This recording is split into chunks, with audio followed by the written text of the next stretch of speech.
ಸದ್ಯ ಮಧ್ಯಪ್ರಾಚ್ಯದಲ್ಲಿ ನಡೀತಾ ಇದ್ದಂತಹ ಯುದ್ಧ ಸ್ವಲ್ಪ ಮಟ್ಟಿಗೆ ತಣ್ಣಗಾಗಿದೆ. ಆದರೆ ಆ ಯುದ್ಧದಿಂದ ಆದಂತಹ ಎಫೆಕ್ಟ್ ಮಾತ್ರ ಇನ್ನೂ ಕೂಡ ಕಮ್ಮಿಯಾಗಿಲ್ಲ. ಸಿಲಿಕಾನ್ ಸಿಟಿಯಲ್ಲಿ ಇನ್ನೂ ಕೂಡ ಗ್ಯಾಸ್ ಬಿಕ್ಕಟ್ಟು ಹಾಗೆ ಮುಂದುವರೆದಿದೆ. ಗ್ಯಾಸ್ ಸಿಗದೆ ನಿತ್ಯವೂ ಹಲವು ಆಟೋ ಚಾಲಕರು ಕಣ್ಣೀರಿಟ್ಟಿದ್ದಾರೆ. ಕೋಡಿಹಳ್ಳಿಯಲ್ಲಿ ಗ್ಯಾಸ್ಗಾಗಿ ಚಾಲಕರು ಕ್ಯೂ ನಿಂತು ಕಾದಿದ್ದಾರೆ. ತಿಂಡಿಯನ್ನೂ ತಿನ್ನದೆ ಗ್ಯಾಸ್ಗಾಗಿ ನೂರಾರು ಚಾಲಕರು ಬಂಗಳ ಮುಂದೆ ಕಾಯ್ತಿದ್ದಾರೆ. ತಿಂಡಿ ತಿನ್ನೋದಕ್ಕೆ ಹೋಗ್ಬಿಟ್ರೆ ಎಲ್ಲಿ ಸಮಯ ಹೋಗ್ಬಿಡುತ್ತೋ, ಮತ್ತೆ ಕ್ಯೂ ಅಲ್ಲಿ ಮತ್ತೆ ಕಾಯ್ಬೇಕಾಗುತ್ತೋ, ಮತ್ತೆ ಎಲ್ಲಿ ಗ್ಯಾಸ್ ಸಿಗದೆ ಇರುತ್ತೆ ಎನ್ನುವಂತಹ ಆತಂಕದಲ್ಲಿ ಊಟ ತಿಂಡಿ ಏನೂ ಮಾಡದೆ ಸಾಲುಗಟ್ಟಿ ನಿಂತು ಗ್ಯಾಸ್ ತುಂಬಿಸಿಕೊಳ್ಳುವಂತಹ ಪರಿಸ್ಥಿತಿ ಸದ್ಯ ಆಟೋ ಚಾಲಕರದು.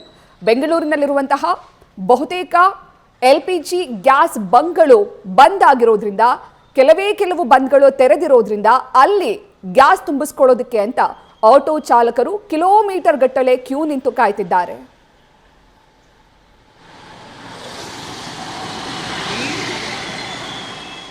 ಸದ್ಯ ಕೋಡಿಹಳ್ಳಿಲಿರುವಂತಹ ಒಂದು ಗ್ಯಾಸ್ ಬಂಕ್ ಮುಂದೆ ಆಟೋ ಚಾಲಕರು ಸಾಲುಗಟ್ಟಿ ನಿಂತಿದ್ದಾರೆ.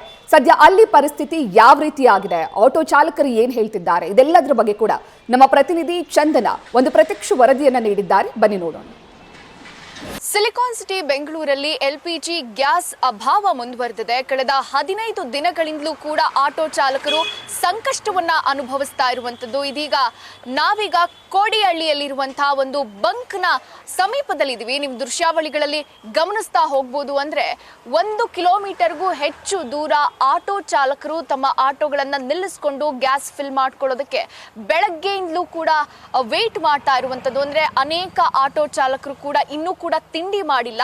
ಕಳೆದ 15 ದಿನಗಳಿಂದಲೂ ಕೂಡ ಅವರು ಇದೇ ಬಂಕ್ಗೆ ಬಂದು ತಮ್ಮ ಅಂದ್ರೆ ಮಧ್ಯಾಹ್ನದವರೆಗೂ ಕೂಡ ವೇಟ್ ಮಾಡಿ ಗ್ಯಾಸ್ ಅನ್ನ ತುಂಬಿಸ್ಕೊಳ್ಳುವಂತ ಪರಿಸ್ಥಿತಿ ಮುಂದುವರೆದಿರ್ತಕ್ಕಂಥದ್ದು. ಅಂದ್ರೆ ಒಂದ್ ರೀತಿಯಲ್ಲಿ ಅವರಿಗೆ ಒಂದು ಬೇರೆ ಆಪ್ಷನ್ ಇಲ್ಲ. ಏಕಾಏಕಿ LPG ಇಂದ CNG ಗೆ ಕನ್ವರ್ಟ್ ಮಾಡ್ಕೊಳ್ಳೋದಕ್ಕೂ ಕೂಡ ಸಾಧ್ಯ ಆಗೋದಿಲ್ಲ. ಅದಕ್ಕೂ ಕೂಡ 30 ರಿಂದ 40 ಸಾವಿರ ರೂಪಾಯಿ ಖರ್ಚಾಗತ್ತೆ. ವಿಧಿ ಇಲ್ಲದೆ ಅವರು LPG ಆಟೋನೇ ಓಡಿಸಬೇಕಾದಂತ ಒಂದು ಪರಿಸ್ಥಿತಿಯಲ್ಲಿ ಇರುವಂತದ್ದು. ಅಂದ್ರೆ 15 ದಿನಗಳಾಯ್ತು. ಅವರ ಪರಿಸ್ಥಿತಿ ಹೇಗಿದೆ, ಅವರ ದುಡಿಮೆ ಹೇಗಿದೆ, ಅವರ ಮನೆಯ ಆರ್ಥಿಕ ಸ್ಥಿತಿ ಹೇಗಿದೆ ತಿಳ್ಕೊಳ್ಳುವಂತ ಪ್ರಯತ್ನ ಮಾಡೋಣ. ಸರ್, 15 ದಿನ ಆಯ್ತು ನೆಟ್ಟಿಗೆ LPG ಸಿಗ್ದು. ನಿಮಗೆ ದುಡಿಮೆ ಎಷ್ಟಾಗ್ತಾ ಇದೆ, ಮುಂಚೆ ಎಷ್ಟಾಗ್ತಾ ಇತ್ತು? 15 ದಿನದಿಂದ ನಿಮ್ಮ ಮನೆ ಪರಿಸ್ಥಿತಿ ಹೇಗಿದೆ ಸರ್? ಬಾಡಿಗೆ ಕಟ್ಟಬೇಕಾ ಹೇಗೆ ಅಂತ? ಬಾಡಿಗೆ ಕಟ್ಟಬೇಕು, ಸ್ಕೂಲು ಫೀಸ್ ಕಟ್ಟಬೇಕು. ಅವು ಮರೆ ಈ LPG ಗ್ಯಾಸ್ ಸಿಗ್ತಾ ಇಲ್ಲ, ಭಾಳ ಕಷ್ಟ ಆಗ್ತಾ ಇದೆ. 1,000 ದುಡಿದೆ 500 LPGಗೆ ಹೋಗ್ತಾ ಇದೆ. ಅದರೆಲ್ಲ 3 ಅವರ್ 3 ಅವರ್ಸು ಲೈನಲ್ಲೇ ನಿಂತ್ಕೋಬೇಕಾಯ್ತು ಮೇಡಮ್. ಭಾಳ ಕಷ್ಟ ಆಗ್ತಾ ಇದೆ ಜೀವನ ಮಾಡೋಕ್ಕೆ.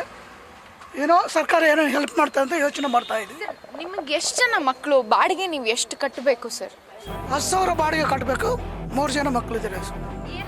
ಏನು ಓದ್ತಿದ್ದಾರೆ ಮಕ್ಕಳು? ಒಬ್ಬರು 10th ಕ್ಲಾಸು, ಒಬ್ಬರು ಫಸ್ಟ್ PSC, ಒಬ್ಬರು 8th ಕ್ಲಾಸ್. ನೀವು ಆಟೋ ಬಿಟ್ಟು ಬೇರೆ ಏನಾದರೂ ಬಿಸ್ನೆಸ್ ಇದೆಯಾ ಅಥವಾ ಬೇರೆ ಬಿಸ್ನೆಸ್ ಏನಿಲ್ಲ, ಬಟ್ ಇದೊಂದೇ, ಇದ್ರ ಮೇಲೆ ನಾನು ಜೀವನ ಮಾಡಬೇಕು. ಅದು ಹೇಳೋಕೆ ಆಗ್ತಾ ಇಲ್ಲ ಮೇಡಮ್ ಅಂತ ಭಾಳ ಕಷ್ಟ ಆಗ್ತಾ ಇದೆ ಅಷ್ಟು. ಅಂದ್ರೆ ಒಟ್ಟಾರೆಯಾಗಿ ಇದು ಆಟೋ ಚಾಲಕರ ಪರಿಸ್ಥಿತಿ ಅನ್ಬೋದು. ಮಕ್ಕಳ ಫೀಸ್ ಕಟ್ಟೋದಕ್ಕೂ ಕೂಡ ದುಡಿಮೆ ಆಗ್ತಾ ಇಲ್ಲ, ಮನೆ ಬಾಡಿಗೆ ಕಟ್ಟೋಕ್ಕೂ ಕೂಡ ಸಂಕಷ್ಟ ಆಗ್ತಾ ಇದೆ. ಆ ರೀತಿಯಾದಂಥ ಸಿಚುಯೇಷನ್ ಅಲ್ಲಿ ಆಟೋ ಚಾಲಕರು ಇರುವಂಥದ್ದು. ವಿಡಿಯೋ ಜರ್ನಲಿಸ್ಟ್ ಅವಿರಾಜ್ ಜೊತೆ ಚಂದನಾ ಶೆಟ್ಟಿ, ನ್ಯೂಸ್ ಫಸ್ಟ್, ಬೆಂಗಳೂರು.